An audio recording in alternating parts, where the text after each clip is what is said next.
ಇತ್ತೀಚಿನ ಸಂಚಿಕೆಗಳನ್ನು ಜಾಹೀರಾತಿನ ಕಿರಿಕಿರಿ ಇಲ್ಲದೆ ನೋಡಿ.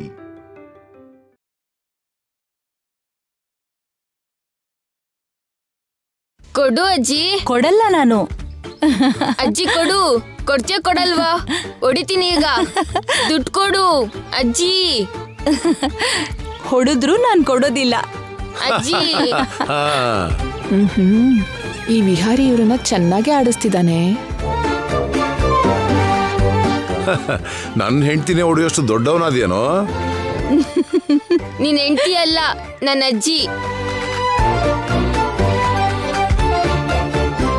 ವಿಹಾರಿ,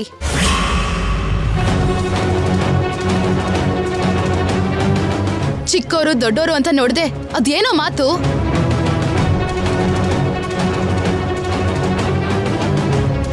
ನಾನು ಏನ್ ಹೇಳ್ದೆ ಮಮ್ಮಿ? ಅಜ್ಜಿ ಅಜ್ಜಿ ಅಂತ ಕರ್ದೆ, ಅದು ತಪ್ಪಾ?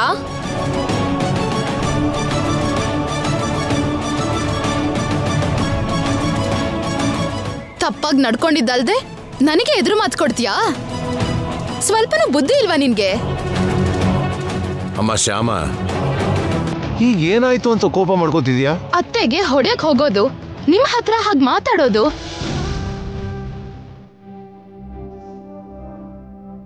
ಇದನ್ನೆಲ್ಲ ನೋಡ್ತಿದ್ರೆ ಬೈದೆ ಇನ್ನೇನ್ ಮಾಡ್ಬೇಕು ಮಾವ? ಅವನನ್ನ ತಪ್ಪು ತಿಳ್ಕೊಬೇಡಮ್ಮ.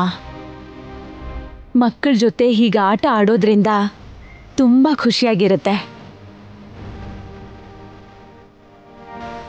ಇವನು ಚಿಕ್ಕ ಹುಡುಗ, ಏನೋ ಒಂದು ಮಾತು ತಪ್ಪಾಯ್ತು ಅಂದ್ರು ಅದನ್ನ ದೊಡ್ಡದಾಗಿ ಮಾಡಕ್ ಹೋಗ್ಬಾರ್ದು.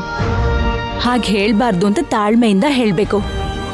ಎಷ್ಟು ಸಲ ಅಂತ ಹೇಳಿ ಅತ್ತೆ, ದಿನ ದಿನಕ್ಕೂ ಇವನ್ ತುಂಟಾಟಕ್ಕೆ ಮಾತ್ಗೆ ಹದ್ದೇ ಇಲ್ದಿರೋ ಹಾಗಿದೆ.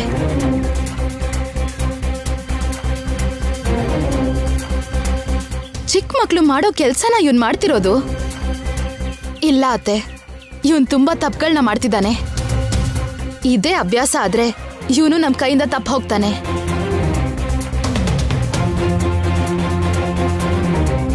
ಈಗಿಂದನೇ ನಾವು ಸರಿ ಮಾಡ್ಬೇಕು. ಅಮ್ಮ ಶ್ಯಾಮ, ಇವನಿನ್ನು ಚಿಕ್ಕ ಹುಡುಗನಮ್ಮ. ಬೈದ್ರೆ ಹೆದರ್ಕೋತಾನೆ ಹೊರತು ಅವನ ವರ್ತನೆನ ಬದಲಾಯಿಸ್ಕೊಳ್ಳಲ್ಲ.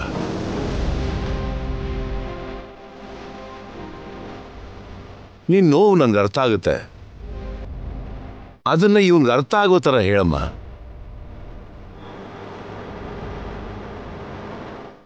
ಎಷ್ಟು ಸಲ ಇವನ್ನ ಕೂರಿಸ್ಕೊಂಡು ಕಂದ ಹೀಗ್ ಮಾಡ್ಬಾರ್ದು, ಹಾಗ್ ಮಾಡ್ಬಾರ್ದು, ಹೀಗ್ ಮಾತಾಡ್ಬಾರ್ದು, ಹಾಗ್ ಮಾಡ್ಬಾರ್ದು ಅಂತ, ಹೀಗ್ ಮಾಡಿದ್ರೆ ತಪ್ಪು, ಹಾಗ್ ಮಾಡಿದ್ರೆ ತಪ್ಪು ಅಂತ ಹೇಳ್ತಾನೆ ಇದೀನಿ ಮಾವ. ಆದ್ರೆ ಇವನ್ ಮಾತ್ರ ಅವನಿಗೆ ಬೇಕಾದನ್ ಮಾಡ್ತಾನೆ ಹೊರತು ನಾವ್ ಹೇಳೋದ್ ಯಾವುದು ಕೇಳ್ತಾನೆ ಇಲ್ಲ. ನಾಲ್ಕ್ ಬಾರಿಸಿದ್ರೆ ಇವನ್ ಬುದ್ಧಿ ಬದಲಾಗತ್ತೇನೋ. ನಿನ್ನ ತಾತ ಏನ್ ನಟಿಸ್ತೀಯಪ್ಪ? ನೋಡಿದ್ರ ಮಾವ, ಕೈ ಎತ್ತಿದ್ರೆ ಸಾಕು ಹೇಗ್ ಗಳಕ್ ಶುರು ಮಾಡ್ತಾನೆ ನೋಡಿ. ಆಯ್ತು ಬಿಡಮ್ಮ ಶ್ಯಾಮ, ಇವನು ಇನ್ನೊಂದ್ಸಲ ಹೀಗ್ ಮಾಡಲ್ಲ ಅಲ್ವೇನೋ?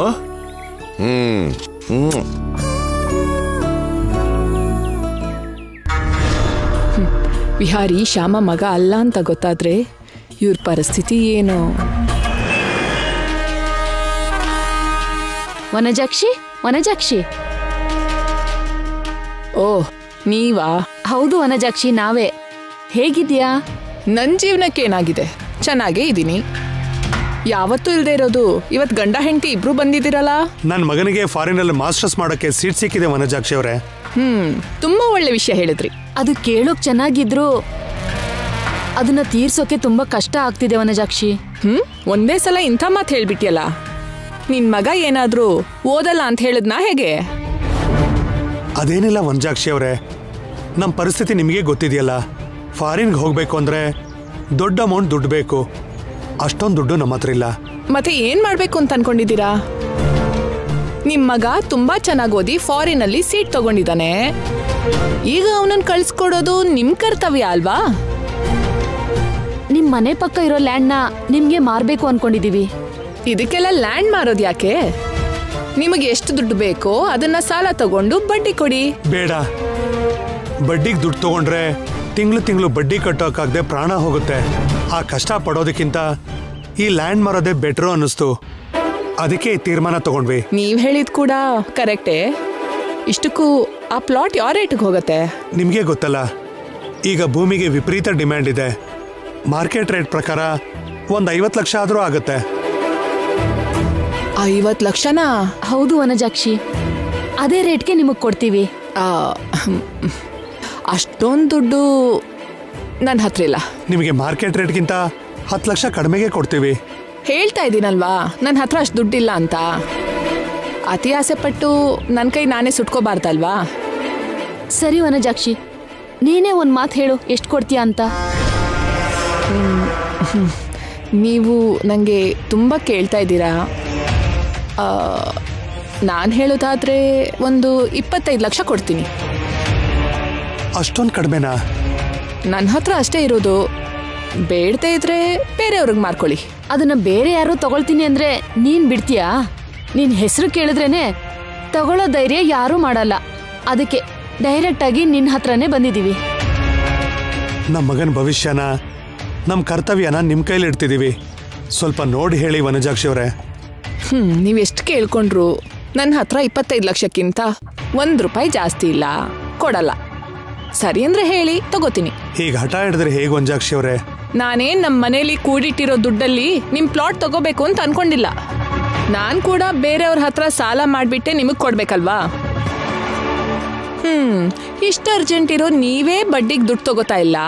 ಅಂಥದ್ರಲ್ಲಿ ನಾನು ನಿಮ್ ಬಗ್ಗೆ, ನಿಮ್ ಮಗನ್ ಭವಿಷ್ಯದ ಬಗ್ಗೆ ಯೋಚನೆ ಮಾಡಿ ಬಡ್ಡಿಗೆ ತಗೊಳ್ಳೋದು ಕೂಡ ರೆಡಿ ಆಗಿದ್ದೀನಿ. ನನ್ನ ಕಷ್ಟನೂ ಸ್ವಲ್ಪ ಅರ್ಥ ಮಾಡ್ಕೊಳ್ಳಿ. ನಿಮ್ಗೆ ಇಷ್ಟ ಇದ್ರೆ ಕೊಡಿ, ಬಲ್ವಂತ ಅಂತ ಏನೂ ಇಲ್ಲ. ದುಡ್ಡುಗೋಸ್ಕರ ಕೆಲವು ಸರಿ ಮನುಷ್ಯರು ಪ್ರಾಣನೇ ಬಿಟ್ಬಿಡ್ತಾರೆ. ಅಂತ ಅದರಲ್ಲಿ ಈ ಲ್ಯಾಂಡ್ ಯಾವುದು? ಸರಿ, ನಿಮ್ಮಿಷ್ಟ, ಹಾಗೆ ಮಾಡಿ. ಅಂದ್ರೆ 25 ಲಕ್ಷಕ್ಕೆ ನೀವು ಒಪ್ಕೊಂಡ್ರಾ? ಒಪ್ಕೋತಿದೀವಿ ವನಜಾಕ್ಷಿ. ನೀನ್ ಪೇಪರ್ಸ್ ಯಾವಾಗ ರೆಡಿ ಮಾಡಕ್ ಹೇಳ್ತೀಯ ಅವಾಗ ಬರ್ತೀವಿ. ಸರಿ, ದುಡ್ಡು ಅರೇಂಜ್ ಆಗ್ತಿದ್ದ ಹಾಗೆ ನಾನು ನಿಮ್ಗೆ ಹೇಳ್ತೀನಿ. ಆದಷ್ಟು ಬೇಗ ನಮಗೆ ಹೇಳ್ಬಿಡಿ. ಫಾರಿನ್ಗೆ ಹೋಗೋಕ್ಕೆ ತುಂಬಾ ಕಡಿಮೆ ದಿನ ಇದೆ. ಸರಿ ಸರಿ. ಹಾ, ನಡಿ.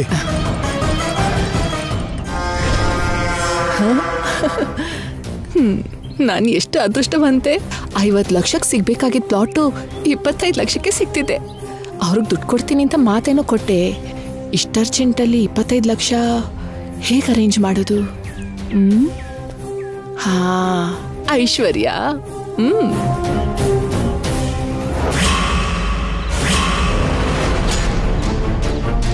25 ಲಕ್ಷನಾ? ಹೌದು ಮೇಡಮ್, ಜಸ್ಟ್ 25 ಲಕ್ಷನೇ. ಯಾಕೆ? ನಮ್ಮ ಮನೆ ಪಕ್ಕದಲ್ಲಿರೋ ಒಂದು ಪ್ಲಾಟ್ನ ಒಬ್ರು ಮಾರ್ತಾ ಇದ್ದಾರೆ. ನಿಜವಾಗ್ಲೂ ಅದ್ರ ಬೆಲೆ 50 ಲಕ್ಷ ಇದೆ. ಆದ್ರೆ ಅವ್ರಿಗೆ ದುಡ್ಡಿಗೆ ಅರ್ಜೆಂಟ್ ಇದೆ. ಅದಕ್ಕೆ 25 ಲಕ್ಷಕ್ಕೆ ಕೊಡ್ತೀನಿ ಅಂತ ಹೇಳಿದ್ರು. ನಿಮ್ಗೆ ಗೊತ್ತಲ್ಲ ಮೇಡಮ್, ವನಜಾಕ್ಷಿ ಈ ತರ ಬಂಪರ್ ಆಫರ್ ಬಂದಾಗ ಬಿಡಲ್ಲ ಅಂತ. ಆದ್ರೆ ಅವ್ರು ಹೀಗೆ ಅರ್ಧಕ್ಕಿಂತ ಅರ್ಧ ಕಡಿಮೆ ರೇಟಿಗೆ ಹೇಗೆ ಕೊಡ್ತಾ ಇದ್ದಾರೆ? ಹೇಳಿದ್ನಲ್ಲ ಮೇಡಮ್, ಅವ್ರಿಗೆ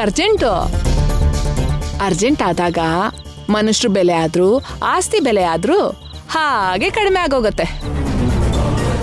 ಅವ್ರ ಮಗ ಏನೋ ಫಾರಿನ್ಗೆ ಹೋಗೋದಕ್ಕೆ ಅರ್ಜೆಂಟ್ ಆಗಿ ದುಡ್ಡು ಬೇಕಾಗಿದೆಯಂತೆ. ಅದಕ್ಕೆ ಅಷ್ಟು ಕಡಿಮೆ ರೇಟಿಗೆ ಮಾರ್ತಾ ಇದ್ದಾರೆ. ಅದಕ್ಕೆ ನಾನು ನಿಮ್ಮನ್ನು ಕೇಳ್ತಾ ಇದ್ದೀನಿ. ಆದ್ರೆ ನಾನ್ ಕೊಡಲ್ಲ. ಅದೇನು ಮೇಡಮ್? ಅದೇನುನಾ? ನೀನ್ 25 ಲಕ್ಷ ದುಡ್ಡು ಕೇಳಿದ ತಕ್ಷಣ ನಿನಗೆ ಕೊಡೋದಕ್ಕೆ ನಾನೇನ್ ಮರದಲ್ಲಿ ದುಡ್ಡು ಬೆಳೆಸ್ತಾ ಇದ್ದೀನಾ? ಮರದಲ್ಲಿ ಬಿಡದೆ ಇರಬಹುದು, ಆದ್ರೆ ಫ್ಯಾಕ್ಟ್ರಿಯಲ್ಲಿ ಇರತ್ತಲ್ವಾ. ಆದ್ರೂ ರಾಜ ಮನ್ಸ್ ಮಾಡಿದ್ರೆ ಯಾವ್ದಕ್ ಕೊರತೆ ಅಂತಾರೆ. ನಿಮಗ್ ದುಡ್ಡು ಕಡಿಮೆನಾ ಮೇಡಮ್? ಒಂದ್ ಕೆಲ್ಸ ಮಾಡ್ತೀನಿ, ಅವರಿಗೆ 25 ಲಕ್ಷ ನಾನೇ ಕೊಟ್ಟು ಆ ಫ್ಲಾಟ್ನ ನಾನೇ ತಗೋತೀನಿ. ಏನಂತೀಯ?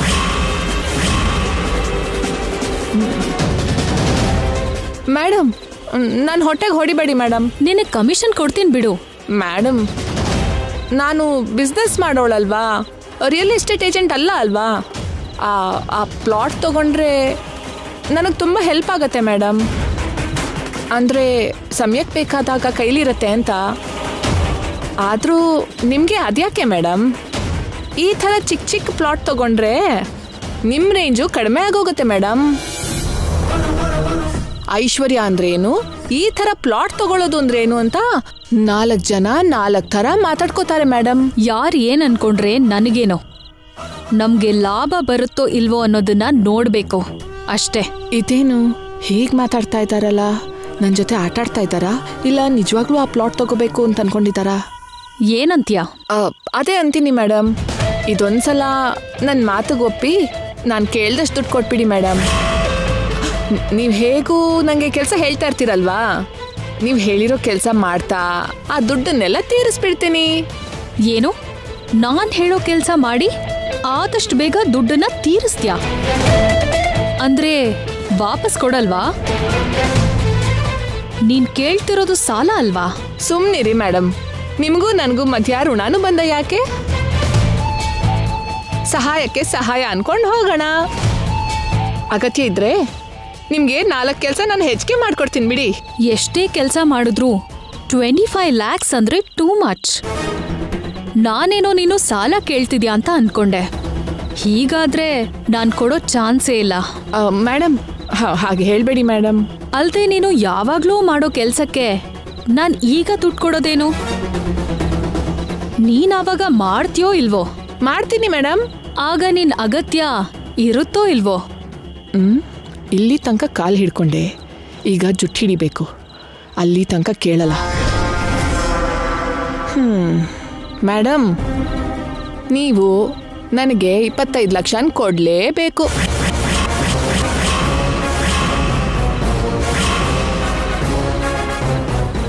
ಏನು ಆರ್ಡರ್ ಮಾಡ್ತಿದ್ಯಾ? Yes, money order. ಕೊಟ್ಬಿಡಿ ಮೇಡಮ್, ಕೊಟ್ಬಿಡಿ. 25 ಲಕ್ಷ ಕೊಟ್ಬಿಡಿ. ಏಯ್, ತಲೆ ತಿರುಗಿದ್ಯಾ ನಿನ್ಗೆ? ನಿನ್ ದುಡ್ಡು ನನ್ನ ಹತ್ರ ಇರೋ ಹಾಗೆ ಮಾತಾಡ್ತಿದ್ಯಲ್ಲ. ಮೇಡಮ್, ಇಷ್ಟು ಚರ್ಚೆ ಅನಗತ್ಯ ಮೇಡಮ್. ಚಿಕ್ಕ ವಿಷಯನ ದೊಡ್ಡದ್ ಮಾಡ್ಕೋಬೇಡಿ. ಏನ್ ಮಾತಾಡ್ತಿದ್ಯಾ ನೀನು? ಚಿಕ್ಕ ವಿಷಯನ ದೊಡ್ಡದ್ ಮಾಡೋದೇನು? ಅರೆ, ದುಡ್ಡು ಕೊಡಿ ಮೇಡಮ್. ಏಯ್, ಕೆನ್ನೆ ಚೂರಾಗೋಗುತ್ತೆ. ನನ್ ಮೇಲೆ ವಾಯ್ಸ್ ರೇಸ್ ಮಾಡ್ತಿದ್ಯಲ್ಲ. ಇಲ್ಲಿ ವಾಯ್ಸ್ ಜೋರಾದ್ರೂ ಪರವಾಗಿಲ್ಲ ಮೇಡಮ್. ಹೊರಗೆ ಹೋಗಿ ಇದೇ ಸೌಂಡ್ನ ಅಲ್ಲಿ ಮಾಡಿದ್ರೆ ನಿಮ್ಗೆ ತುಂಬಾ ಪ್ರಾಬ್ಲಮ್ ಆಗತ್ತೆ.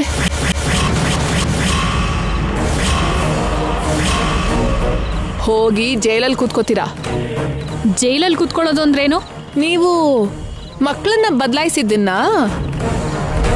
ನಾನು ಅಖಿಲ್ ಶ್ಯಾಮಾಗೆ ಹೇಳ್ದೆ ಅನ್ಕೊಳ್ಳಿ, ಏನಾಗತ್ತೆ? ಹಾಗೆ ಈ ಕಡೆ ಪೂರ್ಣಾಗ್ ಹೇಳ್ದೆ ಅನ್ಕೊಳ್ಳಿ, ಏನಾಗತ್ತೆ?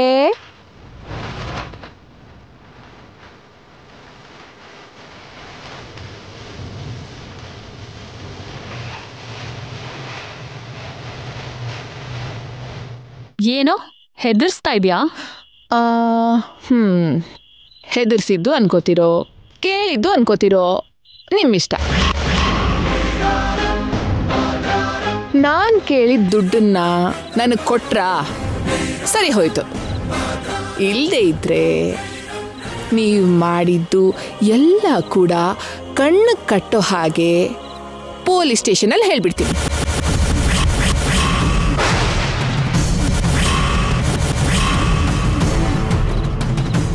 ಏ ವನಜಾಕ್ಷಿ, ಇದು ಸರಿ ಬರಲ್ಲ ನೋಡು. ಅಯ್ಯೋ, ಯಾಕೆ ಮೇಡಮ್ ಹೀಗೆ ಮಾತಾಡ್ತಾ ಇದ್ದೀರಾ? ನಾನು ನಿಮ್ಮ ಹತ್ರ ಕರೆಕ್ಟಾಗಿ ಕೇಳ್ತಾ ಇದ್ರೆ ನೀವು ಕಾಲ್ ಕೆರ್ಕೊಂಡು ಜಗಳಕ್ಕೆ ಬರ್ತಾ ಇದ್ದೀರಾ. ನೀವು ಚೆನ್ನಾಗಿದ್ರೆ ನಾನು ಚೆನ್ನಾಗಿರ್ತೀನಿ, ನಾನು ಚೆನ್ನಾಗಿದ್ರೆ ನೀವು ಚೆನ್ನಾಗಿರ್ತೀರಾ. ಅದಕ್ಕೆ ಹೇಳ್ತಾ ಇರೋದು. ಜಸ್ಟ್ 25 ಲಕ್ಷ. ನಿಮಗೆ 1 ವಾರ ಟೈಮ್ ಇದೆ. ಅಷ್ಟರಲ್ಲಿ ರೆಡಿ ಮಾಡಿಬಿಡಿ. ಬರ್ತೀನಿ ಮೇಡಮ್.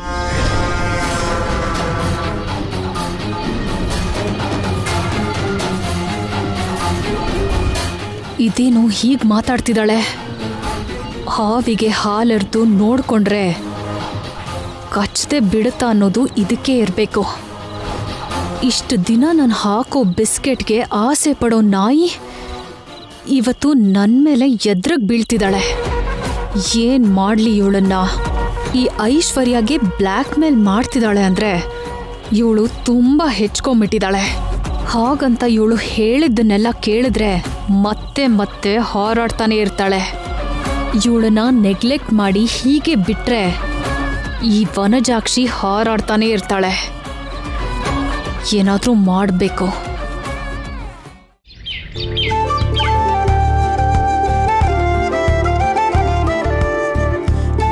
ಕೃಷ್ಣ, ಈ ಪಾಂಪ್ಲೆಟ್ ತಗೊಳಪ್ಪ. ಇದೇನು ಟೀಚರ್? ಬಡ ಮಕ್ಕಳಿಗೆ ಸಹಾಯ ಮಾಡೋಂತ ವಿಷಯ ಇದು. ಓದ್ಬೇಕು ಅನ್ನೋ ಆಸೆ ಇದ್ದು ಮನೆ ಪರಿಸ್ಥಿತಿ ಸರಿ ಇಲ್ದಿದ್ರೆ ಕಾರ್ಪೊರೇಟ್ ಸ್ಕೂಲಲ್ಲಿ ಓದೋ ಅವಕಾಶ ಕೊಡೋಕೆ. ಕಾರ್ಪೊರೇಟ್ ಸ್ಕೂಲ್ ಅಂದ್ರೆ ಪ್ರೈವೇಟ್ ಸ್ಕೂಲಾ ಟೀಚರ್? ಹೌದು ಕೃಷ್ಣ. ಅಲ್ಲೆಲ್ಲ ಓದ್ಬೇಕಂದ್ರೆ ತುಂಬಾ ದುಡ್ಡು ಬೇಕಲ್ವಾ ಟೀಚರ್? ಅದೇನಪ್ಪ, ಬಡ ಮಕ್ಕಳಿಗೆ ಈ ಸಂಸ್ಥೆ ಒಂದ್ ದೊಡ್ಡ ಆಪರ್ಚುನಿಟಿನ ಇದ್ರ ಮೂಲಕ ಕೊಡ್ತಿದೆ. ಈ ಸಂಸ್ಥೆಯವರು ಸಣ್ಣ ಶಾಲೆಯಲ್ಲಿ ಓದೋ ಮಕ್ಕಳಿಗೆ ಒಂದು ಎಕ್ಸಾಮ್ ಮಾಡ್ತಾರೆ.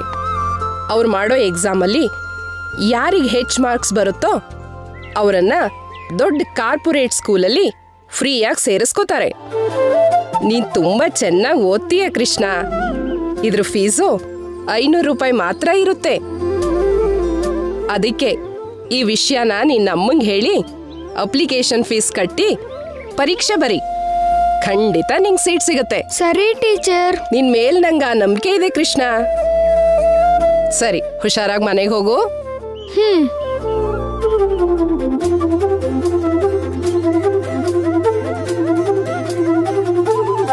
ಬಾಯ್ ಟೀಚರ್.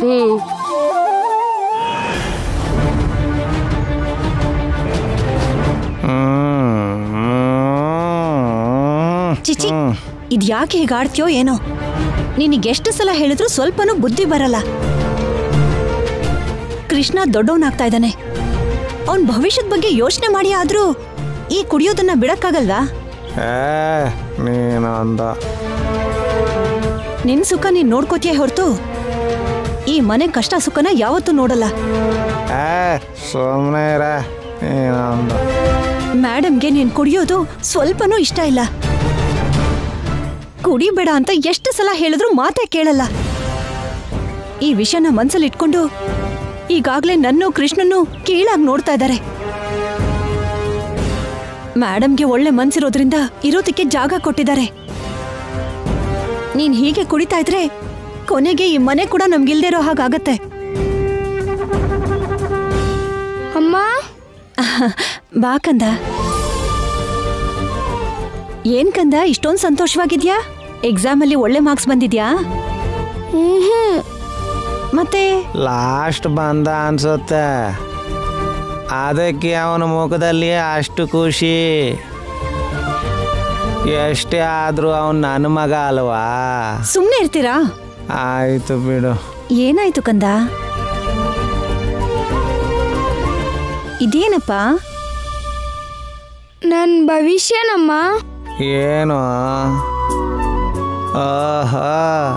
ನಾವು ಈ ಮನೇಲಿ ಬಿಟ್ಟಿದೀವಿ ಅಂತ ಕೆಲ್ಸಕ್ಕೆ ಸೇರ್ಬೇಕು ಅಂತ ಅನ್ಕೊಂಡಿದ್ಯಾ? ಹಾಗೇನಿಲ್ಲ ಅಪ್ಪ. ನಾನು ದೊಡ್ಡ ಸ್ಕೂಲಲ್ಲಿ ಓದೋ ಅವಕಾಶ ಸಿಕ್ಕಿದೆ. ಹೌದಾ ಕೃಷ್ಣ? ಹೌದಮ್ಮ. ಚಿಕ್ಕ ಸ್ಕೂಲ್ ಮಕ್ಕಳಿಗೆ ಒಂದು ಪರೀಕ್ಷೆ ಇಡ್ತಾರಂತೆ. ಹೌದಾ? ಅದರಲ್ಲಿ ಜಾಸ್ತಿ ಮಾರ್ಕ್ಸ್ ಬಂದ್ರೆ ಅವರು ಫ್ರೀಯಾಗಿ ಓದಿಸ್ತಾರಂತೆ. ಹೌದೇನೋ? ನನ್ ಬಂಗಾರ ಕಂದ, ನೀನ್ ಎಷ್ಟು ಚೆನ್ನಾಗಿ ಓದ್ತಿ ಅಂತ ನಿನ್ ಗೊತ್ತಾ? ಆದ್ರೆ ಆದ್ರೆ ಆದ್ರೆ ಅಂದ್ರೆ ಏನು ಪುಟ್ಟ? ಅಮ್ಮ, ಆ ಪರೀಕ್ಷೆ ಬರಿಬೇಕಂದ್ರೆ ಮೊದಲು ಅಪ್ಲಿಕೇಶನ್ ಹಾಕ್ಬೇಕಮ್ಮ. ಆಹಾ, ಅದ್ರಲ್ಲೇನಿದೆ ಕಂದ, ಈಗ್ಲೇ ಕೊಡೋಣ. ಅದಕ್ಕೆ ಮೊದಲೇ ಅವರಿಗೆ ನಾವು 500 ರೂಪಾಯಿ ಫೀಸ್ ಕೊಡಬೇಕು. 500 ರೂಪಾಯ?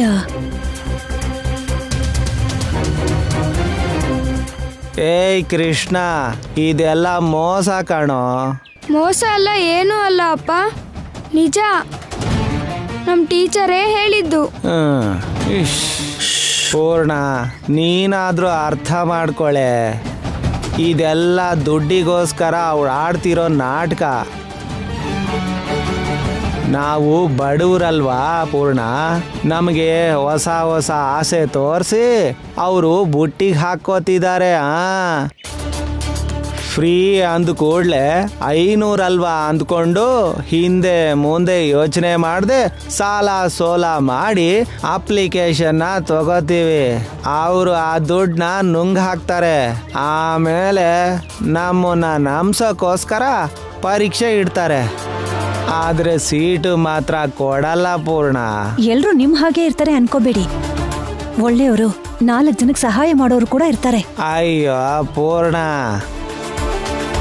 ನನ್ನ ನಂಬದೇ ಇದ್ರು ಪರವಾಗಿಲ್ಲ ಪೂರ್ಣ, ಆದ್ರೆ ಅವ್ರನ್ನ ಮಾತ್ರ ನಂಬಿ ಮೋಸ ಹೋಗಬೇಡ ಅಂತಿದ್ದೀನಿ. ಇಷ್ಟಕ್ಕೂ ಇವನು ಪರೀಕ್ಷೆ ಬರೆದು ಮಾಡೋದೇನಿದೆ? ಈಗ ಓದ್ತಿರೋ ಸ್ಕೂಲಲ್ಲಿ ಚೆನ್ನಾಗೇ ಓದ್ತಿದ್ದಾನಲ್ಲ, ಅಲ್ಲೇ ಓದ್ಲಿ ಬಿಡು. ಇವಾಗ ನೀವು ಹೇಳಿದ್ ಸಾಕು, ನಿಲ್ಸಿ.